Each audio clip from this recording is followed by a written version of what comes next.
I don't have my notes for the other one. Bonnie, it's not white.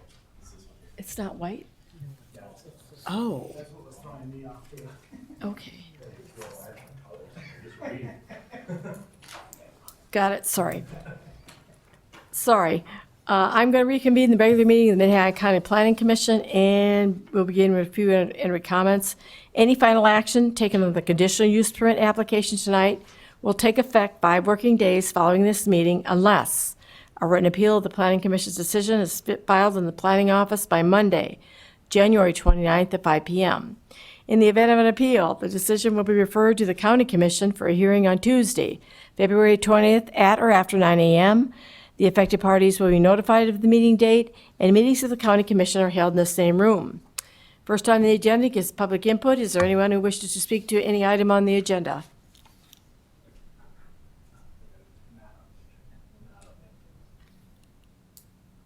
That is not on the agenda, I'm sorry. At this time, the Planning Commission will consider the consent agenda. Items on the consent agenda are perceived to be non-controversial and meet all of the requirements of the codes and regulations. The consent agenda will be acted on in one motion with no public hearing on the items unless a member of the public, the commission, or staff requests the item be removed from the consent agenda. The minutes from the November 27th, 2023 meeting are included on the consent agenda. Okay, next I'll read each item on the consent agenda and ask if there are any issues or comments from the Planning Commission or the audience. If any member of the Planning Commission or the audience would like to be heard on the item, please raise your hand and the item will be moved to the regular agenda to allow you to address the commissioners later in the meeting. Any items remaining on the consent agenda will be approved by the Planning Commission with the conditions recommended by staff. Okay, the item 2 is approval of the minutes of November 27th, 2023. Item number 3 is conditional use permit 23-60 to allow outdoor industrial storage and mini storage units on the property legally described as Tract 1 and 2, Masts Addition, Northeast Quarter, Section 27, Township 102 North, Range 48 West, that is in Brandon Township. The property owner and the petitioner is Philip Mast. Location 1205 East Hemlock Boulevard. I'm sorry, Bonnie, but I will have to call that item off. You want to remove that item? Yes. Okay. So move that item to the regular agenda. I will need a motion to approve the minutes. So move. Second. Motion and second to approve the minutes of the November 27th meeting. All those in favor? Aye. Opposed? Motion passes. Okay, we'll move that down to item number 3. Kevin? All right. I am Kevin Hookman, County Planning Department. Since this was on the consent agenda, I will just bring up what reason why I brought this off the consent. You'll see the site plan here. I noted in the staff report that there would be a fence, and the plan is to have a fence. And I missed having that as a condition. So I request that there's a condition to require a 6-foot tall fence along the east property line. And I have included it on this map here, the location of where the fence should go. Basically, wherever there's not a building blocking the view of storage, that's where it would require the fence. If there's any questions, I guess I'll leave it at that. Any questions for him other than adding that condition? I don't have a question with Kevin, but it looks like someone in the back wants to address this item too. I have so many questions. Oh, well, then maybe I could. You will, but the petitioner needs to come up here first, and then you can. Okay. Is the petitioner here? Yes. Okay. Will you step forward? Are you the petitioner? I'm deaf, ma'am, I can't, I don't, you're coming across with this, that's what I hear. Please state your I'm name and sorry, address. I'm the petitioner. Okay, state your name and address. An address, 1205 East Hemlock Boulevard, Brandon. Okay, and you're Philip Mast? Yes, ma'am. Okay. Any questions for him? Okay. Then you can come up and state your name and address. I'm Kayla Dover. I live at 48197 Corson Street. And I have a lot of questions because storage tends to increase crime rate. And I have a 5 and a 6-year-old, and my son is special needs. And so I want to make sure that it's a safe situation. There's a lot of, as far as access to this storage unit, is there going to be access just from, 260th? And not from Corson Street? And I also have questions in regards to what's keeping these people from taking the alley when Marmon's got the 260th and Highway 11 stopped so that the big wind towers can go through.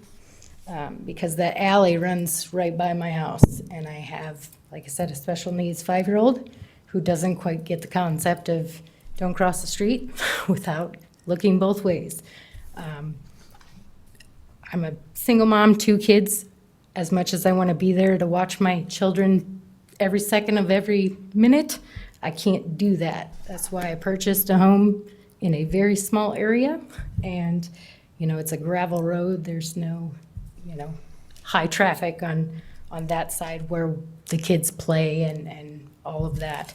As far as, I know from previous home, that property taxes, or not property taxes, but values go down when crime rate goes up. And statistically, storage units do have a lot more theft. I understand that there's commercial businesses farther west, but that's considered Brandon and not county. If these storage units are broken into, it's the sheriffs that have to respond. So it takes a little bit more time than if, it was in the Marmon area, because then the Brandon PD would go to it. But that wouldn't be the case here. So I have a lot of questions and concerns in regards to safety and how everything's gonna be, I guess, addressed to make sure that, like I said, everyone's safe. And, if somebody breaks in and tries to, cut the corner, so to speak, and take the alley to get away from, the impending sheriff or whatnot, or, I have some really big concerns because of my children. So, other than that, I just, like I said, I want to make sure that my kids are still safe where they play.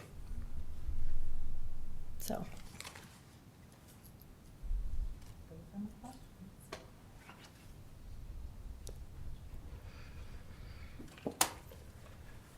If I may, Madam Chair. Go ahead, Kevin. I'll walk through maybe the site plan here. So this is the proposed site plan. Major amendments to the site plan would require an entire new review of the proposal. So right now, as you can see, there is proposal for 2 large buildings here. So this, and then outdoor storage here. So these long storage buildings would go kind of on a flank here so they can back in and out through the storage areas. There would be a fence here. So there would be no access from Corson Street because the fence or the building or both would be blocking any access from that side. The only access would be from here. There's no requirement at this time to require, say, a fence around the entire property. We can ask the petitioner on his intent to have gates and fencing around the entire property for security.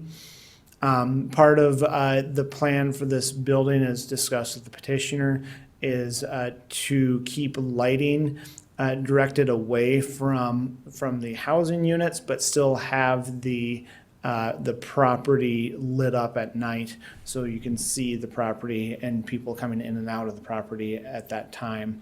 But hopefully, with the intent, they have the downward light, and that's a condition of approval, so that it doesn't spread on the neighboring properties and glare.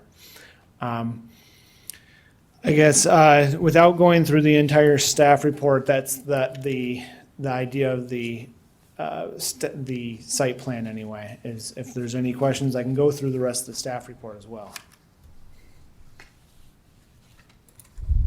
Is he well aware of the conditions? Yes, ma'am. Okay.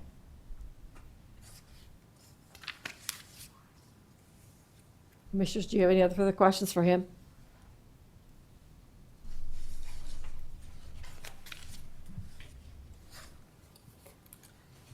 Madam Chair.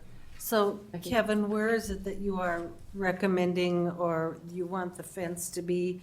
I understood that you said it was to be around the entire property, but I think I misunderstood. Sure. I was recommending that the privacy fence, the opaque fence, be right here.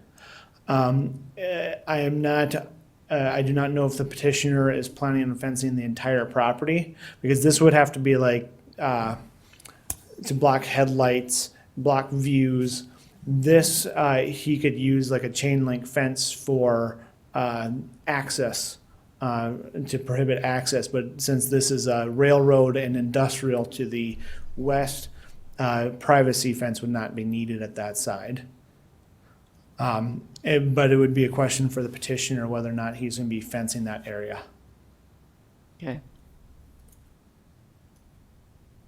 Any other questions for Kevin?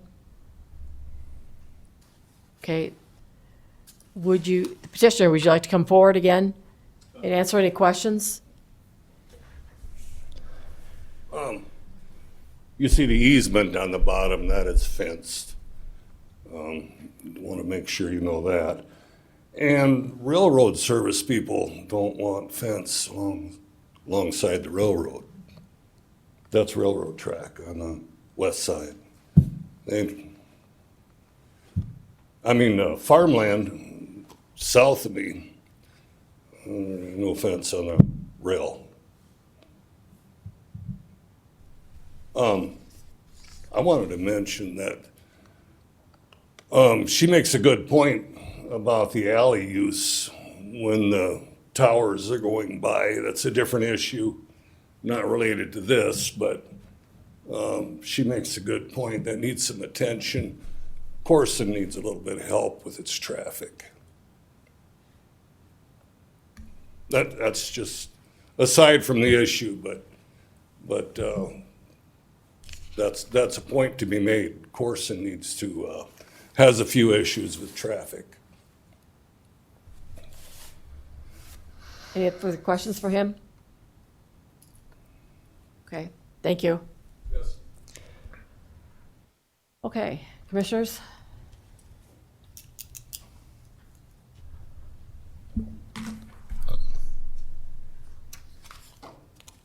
Yes, Madam Chair, if I may, it appears that the submitted site plan adequately addresses the use of Corson Street. I mean, it's essentially blocked. It does not appear that by any means is the intent that would be accessed off Corson Street. And like Kevin pointed out, any major amendment, which I would consider that a major amendment where we're moving buildings, would require another review. So I do appreciate Kayla bringing her concerns here this evening. But I do think that they are adequately addressed with the site plan being explained. So with that said, I guess I'd make a motion to approve. Second. Okay, I have a motion to approve a conditional use permit 23-60. Any further comments or questions? All those in favor? Aye. Opposed? Motion passes. No old business. We'll move on to new business. Madam Chairman, given the fact that we have two planning commissioners that are gone, and it is rather getting a little bit late, I think I really don't want to have to rush our discussion on density zoning. So I think that in our February meeting appears to be a little bit lighter. So it might be appropriate to move just the discussion on density zoning to when we have a full commission or our, at least, I think it might be a better idea. That way we have a little bit more time to discuss it and then, because I think it's going to be a little bit of a discussion on this. I don't know what your thoughts are. I just would throw that out there. I agree. Scott and I had a discussion about this earlier in the week. He wants a consensus, or staff wants a consensus of what we feel might be dense, with this density zoning or whatever. We need to do this as a group, and with two commissioners gone, I think, I just like a little bit more feedback from you people, how we would like to approach this, whether we like what it already is, or should we form a task force of different individuals to see if we need to change it? And like you said, two commissioners gone, I'm okay with leaving it till next month. Any other comments from you? Yeah, I don't want to give this short shrift, and I think this is a lot of the heart of the issue of why some of this came up and these random requests we get for rural residential in places, and how do we decide for or against them, and what we're doing right now. I think the memo even said the status quo may prevail, but there are alternatives, and we should at least think about all of them and the pros and cons of each and the unintended consequences. I think that's, I would note, as I was reading through it, I said to myself, I'd love to hear it, and maybe I have a friend from one of the townships and I think we should give him a chance. He sat through the whole meeting here. If he's got something to say and some input on this, and I kind of asked Scott, how do we, whether it's forming a task force and drawing from others or going to some of these communities to their local township meetings or city council meetings out in the more rural areas, how do we want to solicit feedback on some of this? And that's part of, I'm sure, your vision for this year-long process of some public meetings and some forums out in the communities. Because I knew we weren't going to decide it all tonight, by no means, but I just planting those seeds that I think we're going to need a lot of input and buy-in. If we want to verge anything from the status quo, I want to make sure we hear from stakeholders in that of there's winners and losers in any of these changes around building eligibilities and things like that. But I don't think we can solve all that tonight. Well, there's a lot of good information, and there's a lot of historical data in there that Kevin researched, Kevin and Mason. So, I mean, I think another month is really going to be beneficial to read through this again. And then you can decide as a commission, if you want to create a task force, who you want to be on that. I mean, I think you're going to need some development people, but you're also going to need some ag people, some township people. So you have a balance of really what you want to do, because, I mean, we're really talking about potentially altering something that has a huge economic effect on the county. And I don't want to be the person that is, painted as, well, it all went to hell under Scott's rule. So I just, I want to make sure we really look at this carefully, because, I mean, once we start changing it, it's, you just have to be careful. That's all. So, but I would like to go on to the other item, because that's a relatively quick item. Sure, go ahead.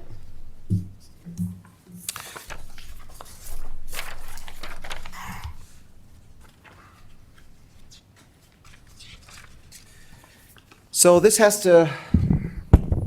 so I prepared a memo for you, and the memo is sort of based on the decision that we got from Judge Howman on the 15th of December. And she made a determination and stated that when short-term or long-term rental is not defined in the zoning ordinance, it's not permitted.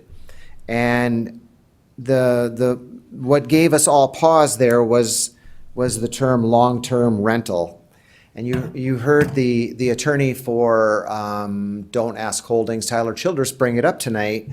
And so I have worked with the state's attorney, and we have looked at this, and the best alternative is just to add a statement in the zoning ordinance that would state that would add a section to our additional use regulations, 1219, that would just state long-term lease or rental, and then it would say it is not the intent of this ordinance to prohibit long-term lease or rental of property.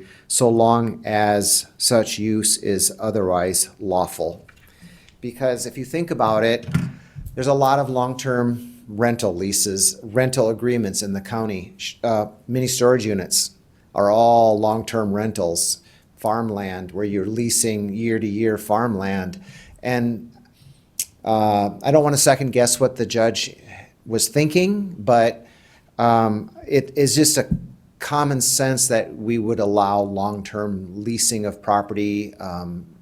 And so I would like your permission to authorize the planning staff to do an ordinance amendment to bring this back to you in the February. So right now I'm just putting it on your radar.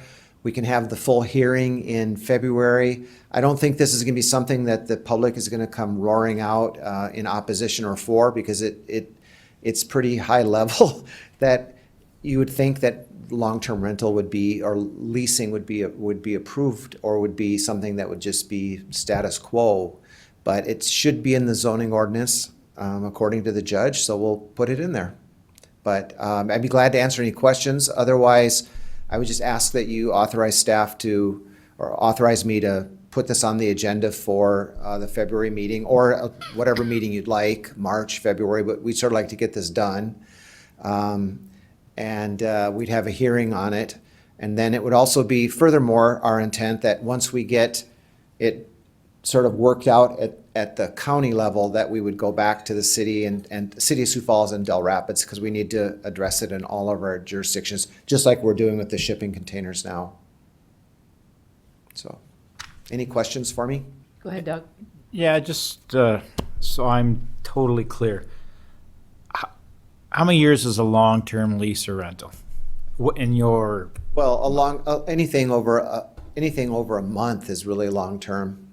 oh, okay. So a To month me, and that's beyond. short. I mean, it could be a 6-month lease for a storage unit. It could, it could be a year-to-year lease for farmland. It could be an annual lease on a farmhouse that you are leasing to someone to rent. Those are all items that would be covered. Okay, thanks.